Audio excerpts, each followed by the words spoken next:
আর এই এসআইআর চলাকালীন বাংলায় 13 জন পর্যবেক্ষক নিয়োগ করেছে নির্বাচন কমিশন, একজন স্পেশাল রোল অবজারভার, 12 জন ইলেকটোরাল রোল অবজারভার। আর যা নিয়ে এখন রাজনৈতিক তরজা একেবারে তুঙ্গে।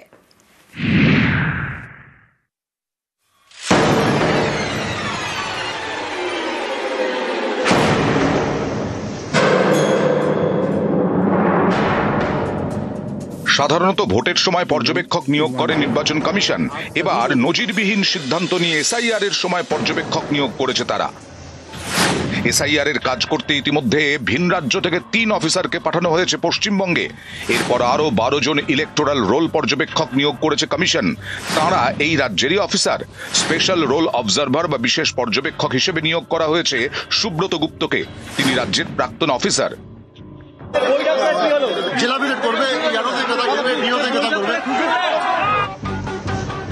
রাজ্যের এসআইআর পরিস্থিতি নিয়ে শনিবার নির্বাচন কমিশনের এই নবনিযুক্ত পর্যবেক্ষকরা দীর্ঘ বৈঠক করেন।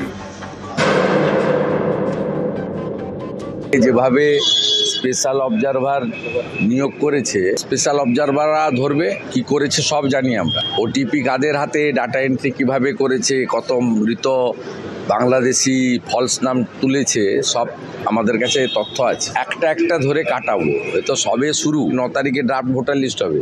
অনেক লম্বা 2 মাসের লড়াই। যদি কেউ এটাকে মনে করে এটা মানসিক একটা চাপ দিচ্ছে এই রাজ্য সরকারের উপরে, তাহলে এটাতে আমরা বিচলিত নই। এত লাফালাফি করে তো লাভ নেই। আপনারা যদি মনে করেন যে চিফ ইলেকশন কমিশন কিংবা ইলেকশন কমিশন আপনার নির্বাচনী বৈতরণীটা পার করবে, এটা খুব দুঃখের বিষয়। বিহার তো প্রতিবাদ করেনি, বাংলা বুঝতে পেরেছে। নিউজ 18 বাংলা। আর এবার একটা ছবি দেখাবো। সিইও দপ্তরের বাইরে বিক্ষোভ। বিএলওদের একাংশ। মুর্শিদাবাদের খড়গ্রামে এসআইআর চাপে বিএলওর মৃত্যু আর চাকরি ও ক্ষতিপূরণের দাবিতে বিএলওদের বিক্ষোভ। যে ছবি আপনাদের দেখাচ্ছি, সেই ছবি আপনারা দেখতে পাচ্ছেন। সিইও দপ্তরের বাইরের এই ছবি, এবং যে ছবি দেখা যাচ্ছে তাতে বিএলওদের একাংশ বিক্ষোভ দেখাচ্ছেন এবং ভিতরে ঢুকতে গেলে পুলিশ বাধা দেয় এবং পুলিশের সঙ্গে রীতিমতো ধস্তাধস্তি শুরু হয়ে যায়। নির্বাচন কমিশনের আধিকারিকদের তারা আটকানোর চেষ্টা চালাচ্ছেন এবং সেই কারণে পুলিশের পক্ষ থেকে ডিসপার্স করা হচ্ছে যাতে কোনোভাবেই বিএলওদের বিক্ষোভ যে ছবি দেখাচ্ছি এবং কড়া পদক্ষেপ এর আগে নেওয়া হয়েছিল। এর আগে বলা হয়েছিল যে কোনোভাবেই এ ধরনের কোনো বিক্ষোভ দেখানো যাবে না, এবং সেই জায়গা থেকে দাঁড়িয়ে তাহলে কিভাবে এই ঘটনা ঘটছে আবারও এই প্রশ্ন বারবার করে উঠছে। এসআইআর এর কমিশনের বিরুদ্ধে অতিরিক্ত চাপের অভিযোগ। বিএলওদের একাংশ সিইও দপ্তরের বাইরে রীতিমতো বিক্ষোভে সামিল এবং ভিতরে ঢুকতে গেলে রীতিমতো সেখানে পুলিশের সঙ্গে ধস্তাধস্তি শুরু হয়ে যায়। যে ছবি আপনাদের দেখাচ্ছি, এই ছবিটা সিইও দপ্তরের বাইরের ছবি। এবং চাকরি ও ক্ষতিপূরণের দাবিতে বিএলওদের এই বিক্ষোভ। কেন চাকরি ও ক্ষতিপূরণের দাবি? মুর্শিদাবাদের খড়গ্রামে এসআইআর এর চাপে বিএলও মৃত্যুর অভিযোগ রয়েছে, আর মৃতের পরিবারকে নিয়েই বিক্ষোভ বিএলওদের একাংশের। আরো বিস্তারিত বিষয় জানাতে পারবে অভিজিৎ রয়েছে আমার সঙ্গে। অভিজিৎ, এর আগেও আমরা দেখেছি যে বলা হয়েছিল কমিশনের তরফ থেকে কড়া পদক্ষেপের কথা, কিন্তু তারপরও দাঁড়িয়ে কিভাবে এই বিক্ষোভ, এই প্রশ্ন তো বারবার করে উঠছে। নিঃসন্দেহে সোনিয়া, আমি একবার ভৌগোলিক অবস্থানটা জানিয়ে দিতে চাই। ঠিক আমার পেছনে এখানে বিএলও অধিকার রক্ষা কমিটি তারা তাদের অবস্থান বিক্ষোভ কর্মসূচি চালাচ্ছে।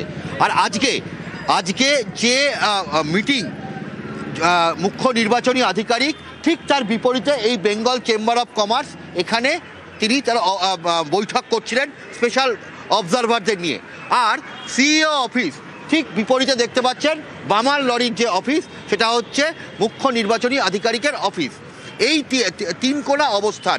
আর ঠিক এর মধ্যেই এই বিএলও অধিকার রক্ষা কমিটির মঞ্চ থেকে, সেখান থেকে যারা বিক্ষোভকারীরা তারা মুর্শিদাবাদের খড়গ্রামের যে বিএলও মারা গেলেন সেই জাকির হোসেনের পরিবারকে নিয়ে তারা এই বেঙ্গল চেম্বার অফ কমার্স যেখানে মিটিং চলছিল সেখানে তারা কথা বলতে যান মুখ্য নির্বাচনী আধিকারিকের কাছে, এবং সেই সময় তারা রাস্তায় বসে পড়েন। এবং এরপরেই মুখ্য নির্বাচনী আধিকারিক তিনি একটি বিশেষ ভিডিও কনফারেন্সের জন্য এই বাড়ির বিপরীতে যে মুখ্য নির্বাচনী আধিকারিকের অফিস সেখানে যেতে চান। সেই সময় গাড়ির সামনে শুয়ে পড়া হয় এবং রীতিমতন বিক্ষোভ করা হয়। যদিও বিএলও অধিকার রক্ষা কমিটির বক্তব্য যে তারা মুখ্য নির্বাচনী আধিকারিকের সঙ্গে কথা বলতে চাচ্ছিলেন। যদিও সেই সময় রাস্তায় চূড়ান্ত বিশৃঙ্খল পরিস্থিতির সৃষ্টি হয়, পুলিশের পক্ষ থেকে দ্রুত পরিস্থিতি সামাল দেওয়া হয় এবং মুখ্য নির্বাচনী আধিকারিক তিনি নির্বাচন কমিশনার তিনি নির্বিঘ্নে তার অফিসে প্রবেশ করেন। যদিও বেশ কিছুক্ষণ রাস্তা বন্ধ হয়ে গেছিল এবং একটা পুলিশের সঙ্গে বিক্ষোভকারীদের খণ্ডযুদ্ধ হয় বিএলও অধিকার রক্ষা কমিটির, সব মিলিয়ে একটা পরিস্থিতি ঘোরালো হয়ে ওঠে। যদিও দ্রুত পরিস্থিতি সামাল দেয় পুলিশ এবং বিক্ষোভকারীরাও শান্তিপূর্ণ অবস্থান করে এবং জাকির হোসেনের পরিবার, মৃত বিএলওর পরিবার, তারা মুখ্য নির্বাচনী কমিশনারের সঙ্গে তারা দেখা করেন এবং সেখান থেকে আশ্বাসও দেওয়া হয় যে তাদের চাকরি এবং ক্ষতিপূরণের বিষয়টা বিবেচনা করা হচ্ছে। বেশ, অবশ্যই নজর থাকবে অভিজিৎ। আমি দেখা করার চেষ্টা করলাম। আপনারা কি আটকানোর চেষ্টা করেছিলেন? উনি চট করে এসে গাড়িতে ঢুকে দেবার চেষ্টা করলেন, আমরা দেখার চেষ্টা করলাম, তখন পুলিশ কর্মীরা আমাকে ঠেলে সামনে করলেন, আমি সামনে শুয়ে পড়লাম, গাড়ি চালিয়ে আমার উপর থেকে চলে যান। এই তো পুলিশ ছুঁড়ে ফেলে দিয়েছে আর ব্যারিকেডের সামনে আমাকে ফেললো। আমি ওনার কাছে যাবার চেষ্টা করলাম, উনি ডাইরেক্টলি দুজন লম্বা পুলিশ ছিলেন, আমাকে তুলে ফেলে মাটিতে ফেলে দিলেন। আমি কিছু করতে পারিনি। দেখুন কোথায় কোথায় লেগেছে, আমার মোবাইলটাও পড়ে গেছিল। আর আজকের এই ছবিটা তো দেখলেন, কিন্তু এর আগে কড়া পদক্ষেপ নেওয়ার হুঁশিয়ারি পর্যন্ত দেওয়া হয়েছিল, তারপরে আজকের এই বিক্ষোভ কিভাবে প্রশ্ন উঠছে। কিন্তু আগে কি কড়া পদক্ষেপের কথা বলা হয়েছিল? সিইও ঘরের সামনে বিএলওদের এই অবস্থান আর সিইও দপ্তর সরানোর হুঁশিয়ারি দিয়েছিল কমিশন। হ্যাঁ, সিইও দপ্তর সরবে এমনটা হুঁশিয়ারি দেওয়া হয়েছিল। নিরাপত্তা বিঘ্নিত নিয়ে আগে পুলিশকে চিঠি সিইওর, আর এবার নিরাপত্তা সুনিশ্চিত চেয়ে কমিশনারকেও চিঠি দেওয়া হয়েছিল। কমিশনারকে চিঠি দিয়েছিল জাতীয় নির্বাচন কমিশন, হয় পর্যাপ্ত নিরাপত্তা আর না হলে স্থানান্তর করতে হবে সিইওর দপ্তর। কমিশনারকে চিঠি দিয়েছিল জাতীয় নির্বাচন কমিশন। কিন্তু তারপর আজকের ছবিটাও দেখা গেল, আজও কিন্তু বিক্ষোভের ছবি দেখা গেল। আর এখান থেকেই প্রশ্ন উঠছে যে যেখানে সিইও দপ্তর সরবে এই হুঁশিয়ারি পর্যন্ত দেওয়া হয়েছিল, তারপরেও আজকের এই বিক্ষোভ। শিপিং কর্পোরেশন অফ ইন্ডিয়া দপ্তর দিয়েছে, ঠিক করেছে। আর এই দলদাস পুলিশের সংস্রব থেকে ইলেকশন কমিশনকে বের করে না আনলে পশ্চিমবঙ্গে ফেয়ার নির্বাচন হতে পারে না। জায়গার অভাবে আমি কাজ করতে পারছি না, জায়গা পরিপূর্ণতা থাকলে ফেয়ার অ্যান্ড ফ্রি ইলেকশন হবে, এত জিনিসটা খেলো করা। আর উত্তরবঙ্গ নিয়ে রাজ্যকে তোপ শুভেন্দু অধিকারীর। তৃণমূল জমানায় উত্তরবঙ্গকে বঞ্চনার অভিযোগ সুকান্তর পর সরব বিরোধী দলনেতাও। বিজেপি ক্ষমতায় এলে উত্তরের উন্নয়নে অগ্রাধিকার, উত্তরবঙ্গের ভোট ব্যাংক নিয়ে আত্মবিশ্বাসী শুভেন্দু অধিকারী। আর রাজনৈতিক স্বার্থে মিথ্যাচার, শুভেন্দু অধিকারীকে কটাক্ষ উত্তরবঙ্গ উন্নয়ন মন্ত্রী। ওটা উত্তরবঙ্গই অবহেলিত। উত্তরবঙ্গ থেকে পরিযায়ী শ্রমিক বেশি, উত্তরবঙ্গে চা বাগান বেশি বন্ধ হয়েছে, বালি পাথর গাছ বেশি পাচার হচ্ছে, নদীগুলোর অস্তিত্ব উত্তরবঙ্গে শেষ করে দেওয়া হয়েছে। হাসিমারা এয়ারপোর্ট করতে চায়, আর্মি এনওসি দিয়েছে, 25 একর জমি দেবে না রাজ্য সরকার।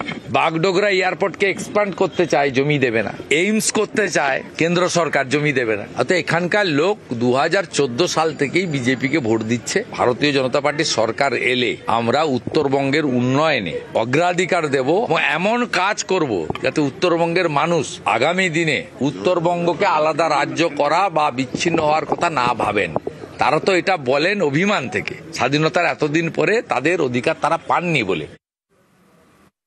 উত্তরবঙ্গে কি হয়েছে গত 15 বছরে সেটা তিনি না জেনেই বলছেন। কুচবিহারে একসময় আদাবাড়ি ঘাট নিয়ে অনেক আন্দোলন হয়েছে, সেই আদাবাড়ি ঘাটে ব্রিজ তৈরি করেছেন মমতা বন্দ্যোপাধ্যায়। তিস্তা নদীর উপর ব্রিজ তৈরি করেছেন মমতা বন্দ্যোপাধ্যায়। আলিপুরদুয়ার আলাদা জেলা করেছেন মমতা বন্দ্যোপাধ্যায়। জেলায় জেলায় ইউনিভার্সিটি, মেডিকেল কলেজ, এ কথাটা তিনি জানেন না। এই কথাটা বলছেন শুধুমাত্র রাজনীতি স্বার্থে, দলীয় স্বার্থে। কাজেই যতই চিৎকার করুক কোনো লাভ হবে না। আচ্ছা, রাজভবন কিন্তু আর রাজভবন থাকছে না, অর্থাৎ থাকলো না। রাজভবনের নাম বদলে লোকভবন হয়ে গেল। দেশের মধ্যে পশ্চিমবঙ্গেই প্রথম রাজভবনের নাম বদল হলো, যেখানে রাজ ফলক সরিয়ে লোক ফলক বসলো। আর দেশ জুড়ে রাজভবনের নাম পরিবর্তনের সিদ্ধান্ত কেন্দ্রের। প্রথম পশ্চিমবঙ্গেই রাজভবনের নাম পরিবর্তন হলো। এবার থেকে লোকভবনের রাজ্যপাল। লোকভবনে জনতার দরবারের ঘোষণা রাজ্যপালের।